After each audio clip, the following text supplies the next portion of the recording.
Welcome to the deep dive. Today, we're casting off into the world of 19th century whaling. It's often brutal, but, well, captivating too, right? We're looking at it through Herman Melville's Moby Dick.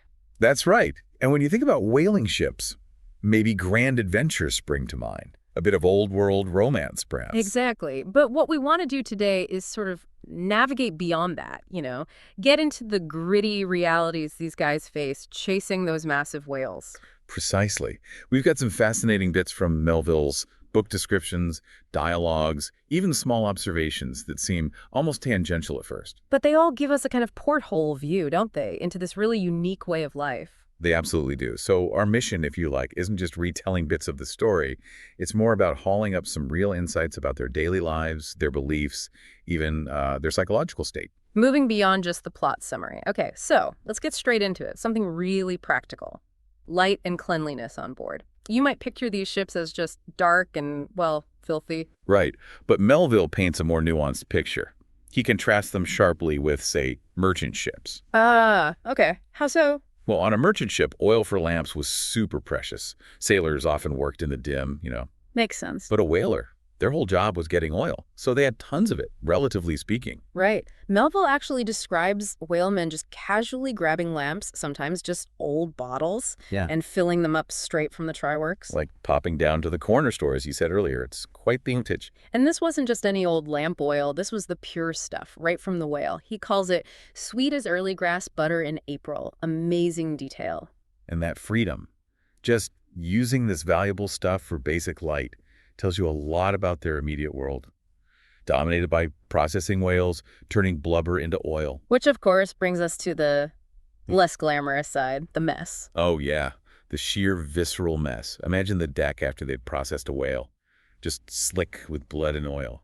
Total chaos. Gruesome stuff, but here's where it gets really interesting, I think. Melville details this amazing transformation.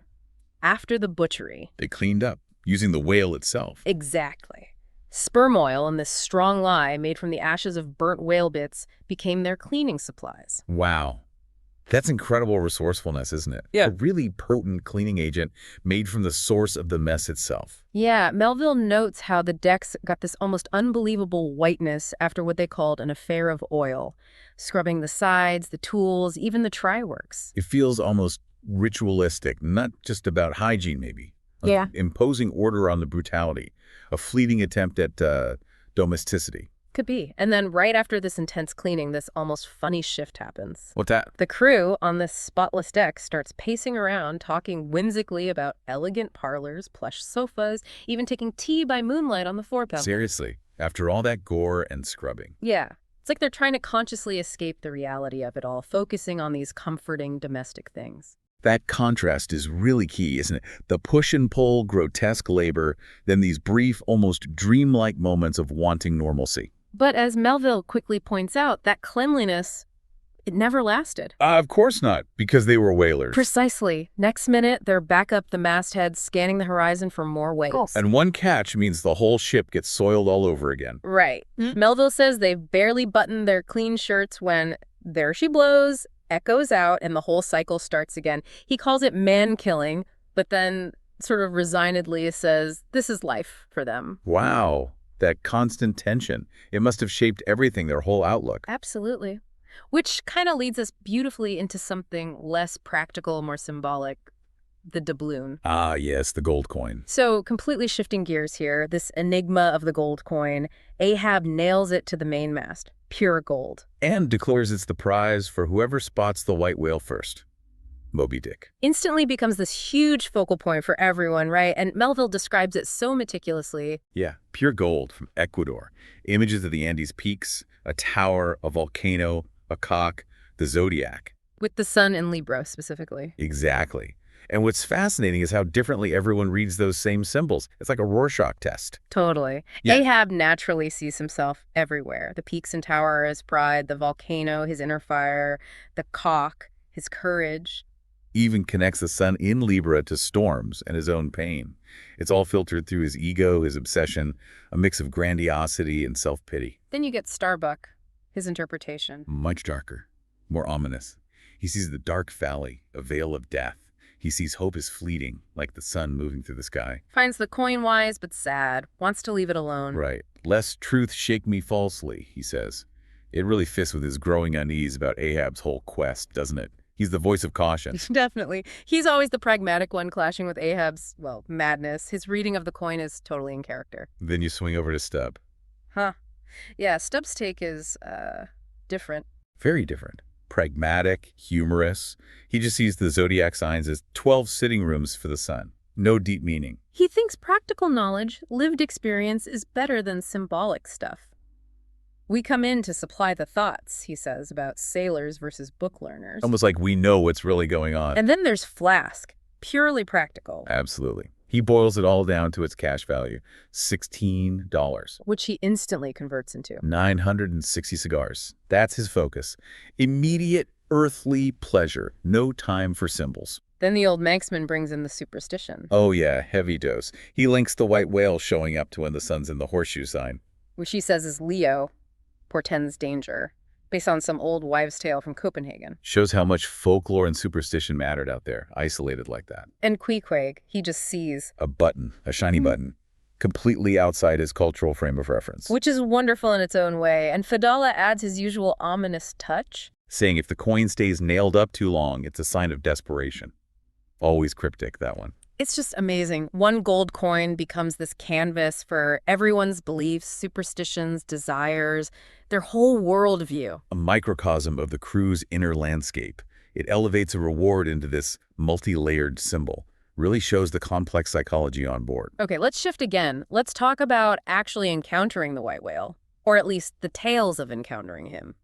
Pretty terrifying stuff. Definitely. We get a chilling example when the Pequod meets the Samuel Enderby. The ship with the one-armed captain, Boomer. Right. His missing arm is a direct result of tangling with Moby Dick. He tells the story. How it happened so suddenly, right? His boat was fast to another whale, and Moby Dick just appears and snaps at the harpoon line connecting them. Exactly. And in the chaos, the line gets tangled in the whale's jaws, and Boomer gets pulled right onto Moby Dick's back. Horrifying. And then the tail comes down.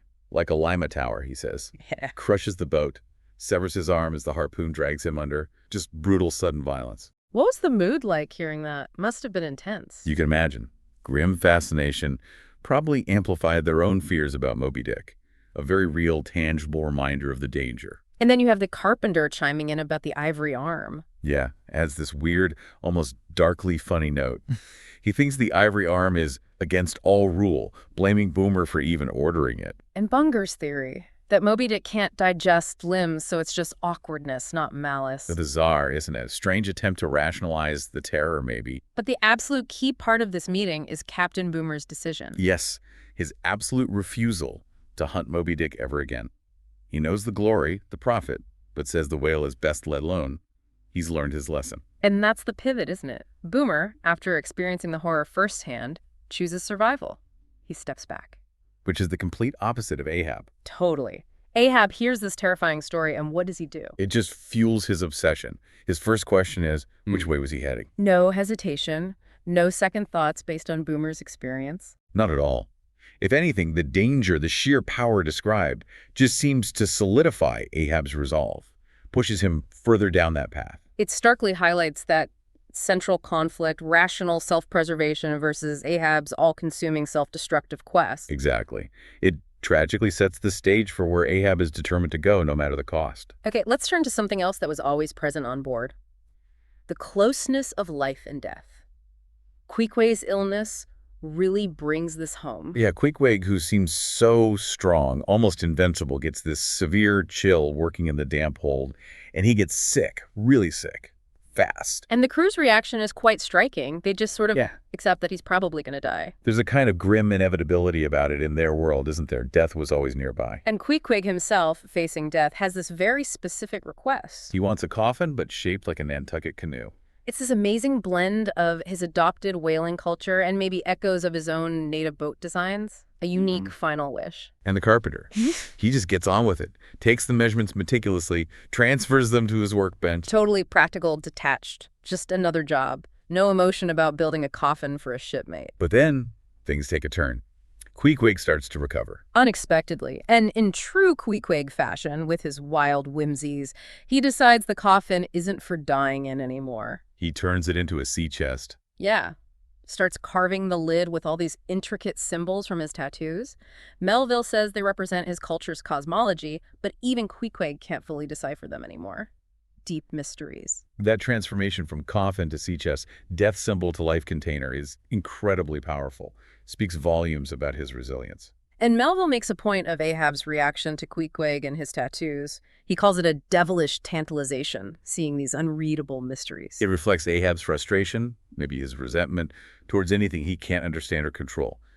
Queequeg embodies something beyond his grasp. It's a really resonant episode. Resilience, the mystery of other cultures, the shadow of mortality, it's all there. Indeed. And thinking about the carpenter leads us naturally to the ship's craftsman him and the blacksmith. Perth. Pillars of practicality. Right. The carpenter is shown as absolutely essential, always fixing things, maintaining the ship, but also doing these more whimsical jobs. Like painting stars on oars or making earrings from shark bones. Versatile guy. But his defining trait is that impersonal quality, isn't it? That stolidity. Yeah, he views people, even body parts, almost like objects, tools for the ship. Mm. Yet Melville gives him this weird old-fashioned humor too, a strange mix. Detached. Then there's Perth, the blacksmith, working away at the forge. Making Ahab's new leg, forging that special harpoon for Moby Dick.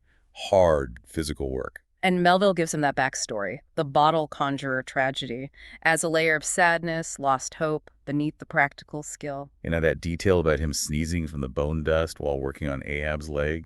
It's such a visceral, physical connection. The scenes with Ahab, the carpenter, and Perth together are really revealing. Ahab's off on his philosophical tangents. Musings about creation, fire, his own artificial leg. Grand ideas. While the carpenter and Perth are just focused on the job at hand, is the leg the right length? Is the buckle forged correctly? Absolutely grounded in the material reality of the work. It's such a great contrast. Ahab's abstract obsessions versus their concrete tasks. Shows how different people cope, doesn't it? Some through big ideas, others through just getting the job done. Exactly. Different ways of navigating the same harsh reality. As the voyage drags on, superstition seems to really take hold, or at least become more visible. Definitely. You see it when they sound the hold and find that leak. It's a literal problem deep down, but it also creates this sense of unease, something wrong beneath the surface. And those eerie cries they hear near some rocky islets. The crew immediately jumps to mermaids, or the voices of drowned sailors, fueling their anxiety. Even though Flask offers a perfectly rational explanation, Seals. Right, but the rational explanation doesn't always cut through the fear and superstition in that kind of environment, does it? Yeah. No, probably not. And maybe the peak of this grim superstition is the life buoy incident. Ah, yes. They lose the life buoy. And the carpenter's solution is to repurpose Queequeg's coffin, the one he didn't end up needing. Grimly practical, but incredibly morbid. Using a coffin as a life preserver. Laden with dark humor and heavy superstition, the symbol of death meant to save lives, the irony wouldn't be lost on the crew. No way. These moments really show the psychological pressure cooker they were in, the unknown, the danger, interpreted through fear and folklore. Okay, finally, let's get to that encounter with the Rachel. It's heartbreaking. It really is. The ship arrives, clearly distressed, heavily manned, and Captain Gardner comes aboard. His face just etched with desperation, and he makes this direct plea to Ahab. Begging for help. A whaleboat is missing, and his young son is in it. Gardner's anguish is so raw in Melville's writing, he offers anything, charter the Pequod, pay whatever, just help search for his boy. Pure parental agony. A devastating moment. And Ahab's response. Immediate. Cold. Absolute refusal. His obsession with the white whale completely overrides any sense of human compassion, even a father's plea for his lost child. He won't deviate course, not even for a couple of days. It's chilling. Reveals the true, terrifying extent of his monomania. It feels like a point of no return, morally. I think so. His focus on revenge has just eroded everything else, his empathy, his connection to shared humanity. And that final image.